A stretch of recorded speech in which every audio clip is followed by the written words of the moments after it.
Der Einsatz in der Winternacht. Es war eine dieser Winternächte, in denen die Dunkelheit tief und schwer auf den Straßen lag.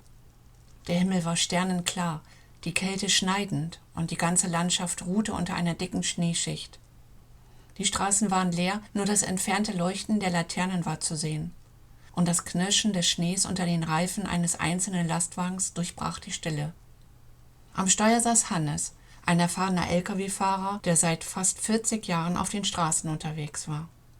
Ihm war kaum etwas fremd, ob Sommerhitze oder Winterkälte, Staus oder endlose Nachtfahrten. Doch in dieser Nacht spürte er ein Unbehagen. Die Straßen waren glatt, die Kurven tückisch, und er hatte noch eine Strecke von mehreren Kilometern vor sich, bis er die nächste Raststätte erreichen würde. Plötzlich geschah es. In einer engen, leicht abschüssigen Kurve spürte er, wie das schwere Gefährt den Halt verlor. Trotz aller Erfahrung, trotz aller Routine, in Sekundenbruchteilen rutschte der Laster zur Seite und glitt langsam, aber unaufhaltsam in den Straßengraben. Hannes versuchte zu lenken, die Bremse sanft anzutippen, doch der Schnee unter den Reifen war wie blankes Eis. Mit einem dumpfen, schweren Geräusch kam der LKW schließlich zum Stehen, tief in einem Graben, die Räder halb im Schnee versunken. Hannes atmete tief durch. Er wusste sofort, dass er hier ohne Hilfe nicht mehr herauskommen würde. Der Motor lief noch, die Heizung summte leise, aber draußen herrschte klirrende Kälte. Er griff zum Telefon, rief die Zentrale an und wartete. Die Minuten vergingen langsam, und draußen schien die Dunkelheit dichter und kälter zu werden. Es dauerte nicht lange, bis er das tiefe Brummen eines anderen Fahrzeugs hörte. Die Rettungsmannschaft war eingetroffen. Aus dem Rettungswagen stiegen 3 Leute, ein kleines Team, eingespielt und mit kalten Winternächten bestens vertraut. Sie kannten Hannes und er sie. Ein vertrautes Nicken war alles, was es brauchte.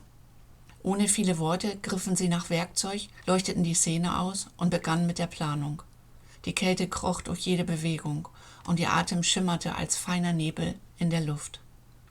Zuerst versuchten sie, Ketten an die Reifen des LKWs zu legen, in der Hoffnung, das schwere Gefährt so langsam wieder auf die Straße zu ziehen.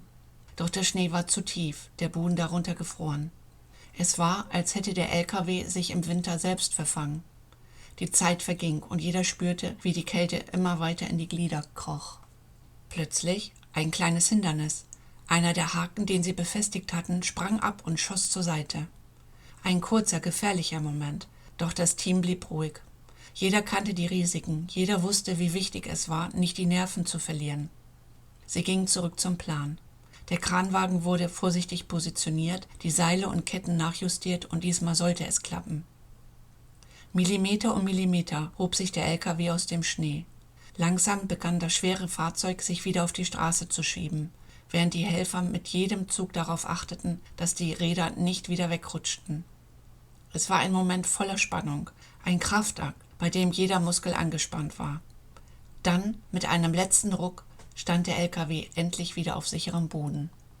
Hannes ließ die Fensterscheibe herunter und streckte die Hand aus, um den Helfern zu danken. Er spürte eine tiefe Dankbarkeit, aber auch eine Art Respekt vor diesen Menschen, die in der Dunkelheit und Kälte ihre Arbeit taten. Für sie war das nur ein weiterer Einsatz, doch für ihn bedeutete es, wieder sicher nach Hause zu kommen. Als das Team sich verabschiedete und zurück in die Nacht fuhr, blieb nur die Stille zurück.